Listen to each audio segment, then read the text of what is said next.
같이 보신 말씀은 역대하 26장 1절에서 5절까지의 말씀입니다. 역대하 26장 전체의 말씀인데 1절에서 5절까지의 말씀만 보겠습니다. 역대하 26장 1절에서 5절까지의 말씀 한 절씩 교독하고 마지막 절은 합독하도록 하겠습니다. 역대하 26장 1절에서 5절까지의 말씀. 유다 온 백성이 나이가 16세 된 우시야를 세워 그의 아버지 아마샤를 대신하여 왕으로 삼으니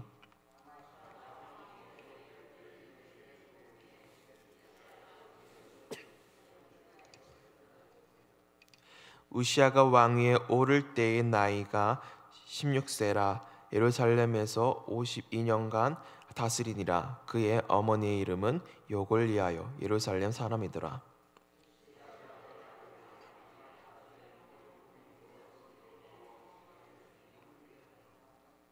마지막 합독하도록 하겠습니다. 하나님의 묵시를 밝히 하는 스가랴가 사는 날에 하나님을 찾았고 그가 여호와를 찾을 동안에는 하나님이 형통하게 하셨더라. 아멘. 잠시 기도하도록 하겠습니다. 하나님께서 맡겨주신 이 말씀을 나눕니다. 전하는 자나 듣는 자나 이 말씀을 듣고 정말 순종할 수 있도록 하옵시고 하나님 뜻대로 살아갈 수 있도록 도와주시옵소서.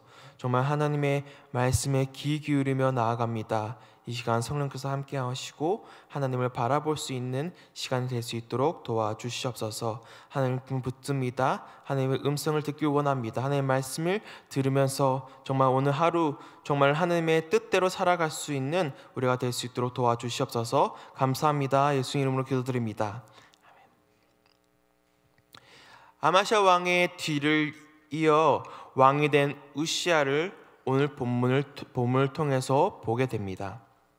우시야 왕은 초반에는 신앙을 보이다가 타락한 왕입니다. 열왕기 기자는 16세에 등극하여 52년간 통치한 우시야를 불과 9절만 할애하여 짧게 설명합니다. 우시야의 평가가 열왕기 기자는 이렇게 표현하고 있습니다. 열왕기하 15장 3절에서 4절에 나와 있습니다. 제가 읽겠습니다.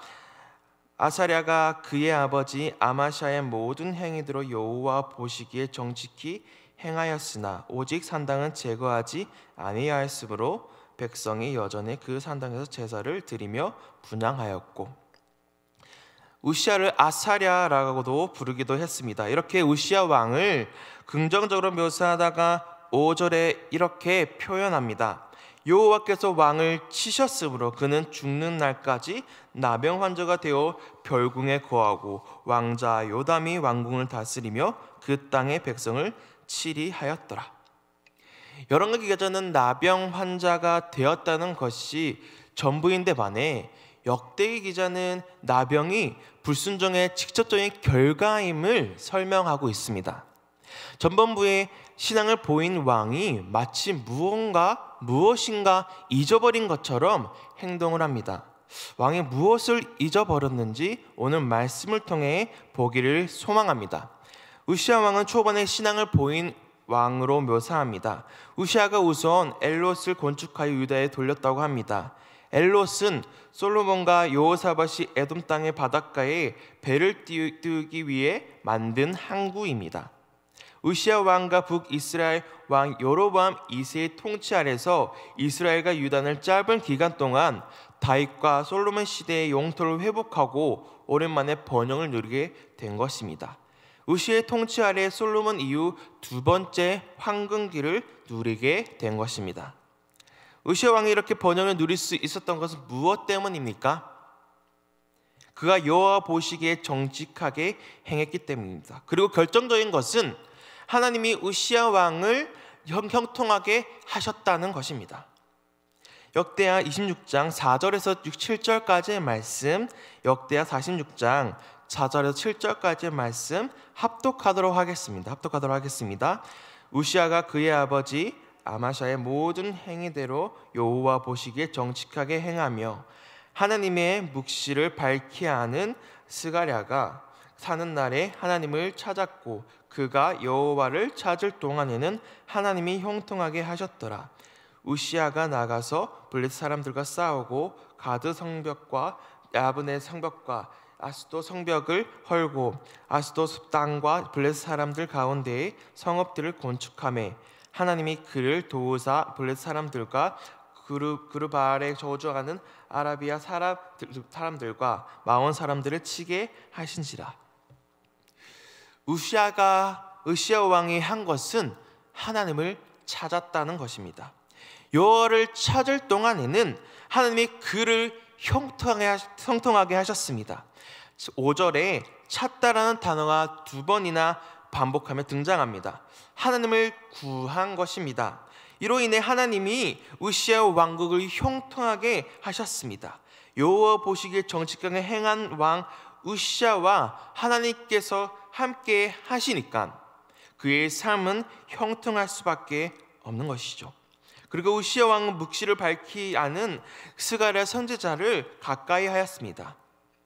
선지자를 가까이 하였다는 것은 하나님의 말씀을, 여호와의 말씀을 가까이 하였던 것을 말하는 것입니다.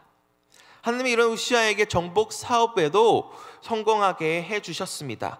남동쪽 블레셋과 남서쪽의 아라비아를 정복하는 데 성공했을 뿐만 아니라 암몬인들이 우시아에게 조공까지 바쳤습니다. 우시아가 강성하여져서 그 이름이 애국까지 미치게 된 것입니다. 또한 부친 아마샤 때 이스라엘 왕에 의해 파괴된 예루살렘 성벽 재건하였을 뿐만 아니라 광야의 망대를 세우고 물웅덩이를 의해 파괴된 예루살렘 성벽을 재건하여 정말 물웅덩이를 파고 가축을 기르고 포도원을 세우는 등 건축과 농사 분야에서 정말 번영을 누렸습니다. 또한 신무기를 개발함으로 통해서 강성한 군대까지 거느리게 된 것입니다. 남부럽지 않은 인생을 산 것입니다. 우시아 왕은 강성한 군대까지 거느리게 됐고 정말 가질 것은 다 가지게 되었다는 것입니다.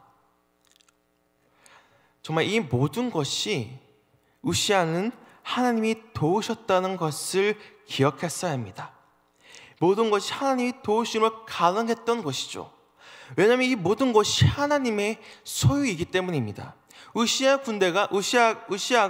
왕이 우시아 나라가 군대가 얼마나 강성했는지 우리 말씀을 통해서 보기 원합니다. 11절에서 15절 말씀, 11절에서 15절 말씀 한 절씩 교독하겠습니다. 우시아에게 또 싸우는 군사가 있으니 서기관 여이엘과 병영장 마아세야가 직접 조사한 수요대로 왕의 지휘관 하나나의 휘하에 속하여 떼를 지어 나가서 싸우는 자라. 족장의 총수가 그의 휘하의 군대가 30만 7,500명이라 건장하고 싸움에 능하여 왕을 도와 적을 치는 자이며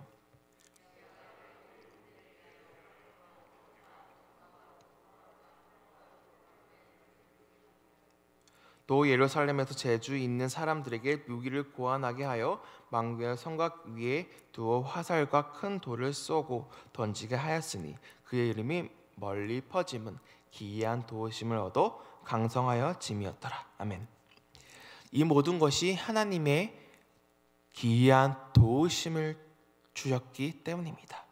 우시아 왕의 형통함은 하나님의 도움 덕분이었습니다. 하나님이 도우셨다는 부분이 7절에 먼저 나옵니다. 그리고 뒷부분에 기이한 도우심을 표현하고 있습니다. 이것은 사람들에게서 받을 수 없는 어떤 신적 개입이 있었다는 것입니다. 하나님이 우시아에게 베푸신 형통함은 다방면에 퍼진 그의 명성으로 증명되었습니다. 그리고 하나님의 도우심으로 가드, 야브네, 아스도 성벽을 헐은 것입니다. 우시아는 하나님의 도움으로 블레셋과 싸워 이겼습니다. 여호람 때는 블레셋이 아라비아인들과 함께 유다 땅으로 쳐들어와서 재물을 약탈하고 그 아들들까지 죽이는 등 큰 피해를 입게 되었습니다. 그러나 이번에는 반대로 우시아가 블레셋을 치고 있죠. 확실히 갚아주고 있는 것입니다. 하나님은 하나님을 찾는 우시아를 도우셨습니다. 하나님께서 외적들의 공격을 다 막아주신 것이죠. 유다의 번성은 하나님의 은혜, 하나님의 도우심이 함께 하셨기 때문에 가능했던 것입니다.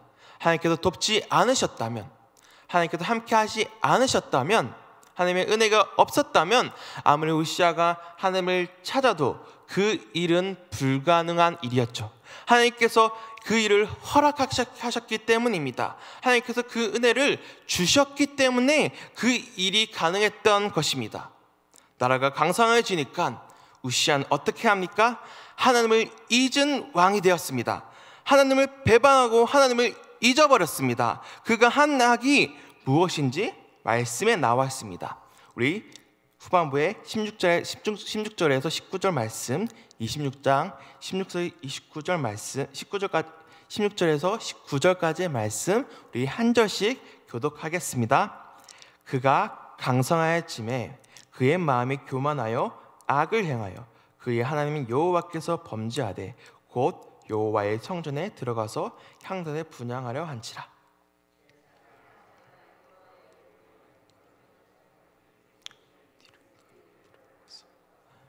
우시아 왕 곁에 서서 그에게 이르되 우시아여 여호와께 분향하기 위하여 구별함을 받은 아론의 자손 제사장들이 할 바니 성소에서 나가소서. 왕이 범죄하였으니 하나님 여호와에게서 영광을 얻지 못하리이다.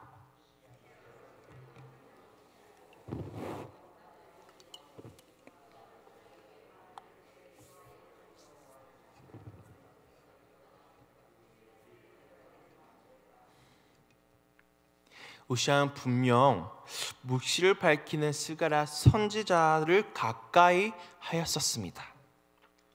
이것은 영적 모사로 삼는 행동입니다. 영적 모사로 삼는 행동은 율법을 읽고 행하는 이상적인 왕이 보여준 삶이었습니다. 이 시간 동안 성전의 법을 배웠을 거라고 생각이 듭니다. 성전에서 하는 일은 분명 제사장이 하는 것인데 자기가 하겠다고 자기 마음대로 하고 있습니다.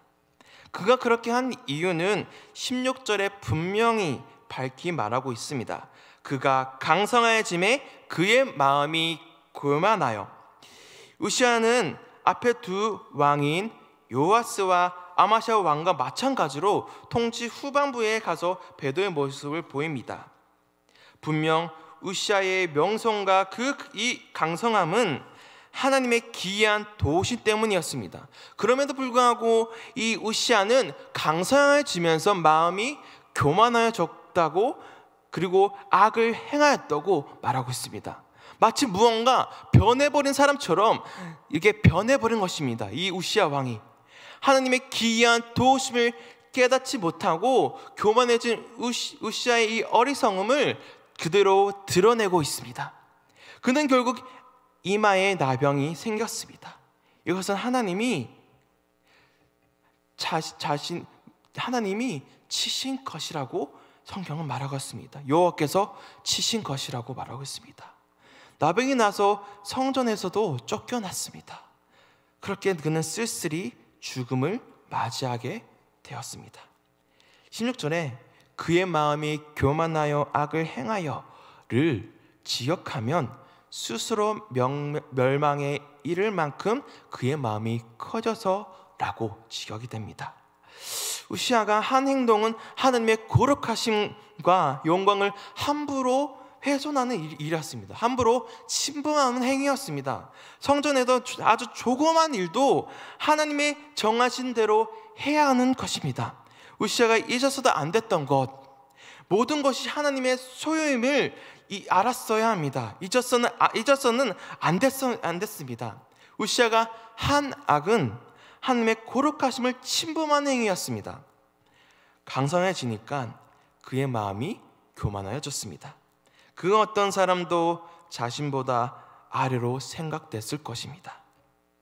그러니 성전에 들어가서 제사장들을 봤을 때 자신보다 아래로 여겨졌으니 바로 화를 냈었겠죠. 우시아는 처음에는 신앙을 보이다가 후반에 배도하고 끝내는 비극을 맞이하게 됩니다. 요아스도 아마샤도 살해되거나 비극을 맞이했습니다. 우시아도 요아스도 아마샤도 잊지 말아야 할 것이 있었습니다. 바로 모든 것이 하나님의 은혜였던 것을 잊어서는 안 됐던 것입니다. 하나님께서 도우셨으니까 형통하게 된 것입니다.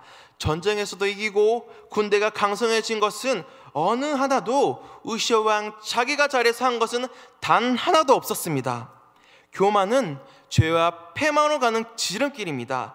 우시아는 하나님의 도움으로 형통한 삶을 살았습니다.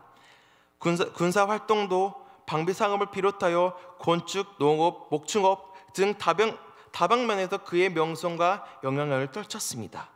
그러나 그가 강성해지자, 그 나라가 강성해지자 하나님을 잊었습니다.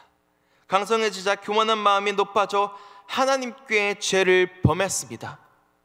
성전과 제사장의 권위에 대한 도전으로 그는 나병이 걸려 왕의 직위를 잃고 격리된 채 쓸쓸히 생을 마감해야 했습니다. 그가 하나님께서 도우셨다는 것을 잊지만 않았더라도 그의 삶은 더 형통했을 것으로 보입니다. 하나님의 은혜를 잊지 마시길 바랍니다. 모든 성도님들은 하나님께서 우리에게 주셨던 은혜 잊지 않으며 살아가길 원합니다. 그러기 위해서는 우시아가 초반부에 했던 행동, 여호와를 찾고 스가를 찾은 것처럼 정말 하나님의 말씀을 가까이 한 것처럼 그것만이 우리가 이 세상 가운데 살아가면서 하나님의 은혜를 잊지 않고 살아갈 수 있는 유일한 길입니다. 하나님이 형통하게 하셨음을 잊어서는 안 됩니다. 모든 것이 하나님의 은혜였습니다. 하나님의 전적인 은혜였음을, 하나님의 전적으로 도우셨음을 기억하며 믿으시길 소망합니다. 매일매일이 하나님의 전적인 은혜였음을 기억하는 삶이야말로 우리가 교만한 삶을 버릴 수 있는 유일한 삶입니다. 스스로 낮추고 여호와를 찾을 수 있는 유일한 길입니다. 매일매일 삶 속에서 정말 하나님의 은혜를 기억하며 살아가는 것, 정말 매일매일 나와서 하나님을 부르면서 하나님의 은혜를 정말 간직하며 살아가는 것, 그것이 이 세상 가운데 살아갈 수 있는, 이 세상 가운데 교만하지 않고 살아갈 수 있는 유일한 길임을 기억하길 바랍니다. 하나님께서 은혜를 주셨다는 것을, 하나님께서 도우셨다는 것을 기억하며 믿으며 우리 모든 성도님들 정말 하나님의 뜻대로 하나님께서 함께 하시는 삶을 살아가길 간절히 소망합니다. 이 시간 우리 기도할 때는 나에게 주신 은혜를 되돌아보는 시간을 가지길 원합니다. 나에게 주신 은혜 너무 많습니다.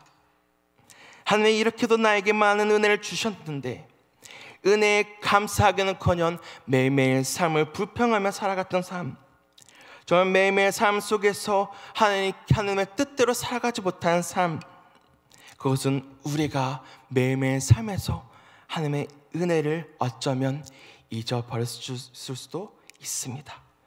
은혜에 감사하며 주님을 부르며 기도하는 시간을 가지길 소망합니다. 그리고 우리 원로 목사님의 유가족들과 사모님, 성도님들이 하나님의 위로를 받길 기도 부탁드립니다. 그리고 오늘 있을 위임식을 위해서 기도하길 원합니다.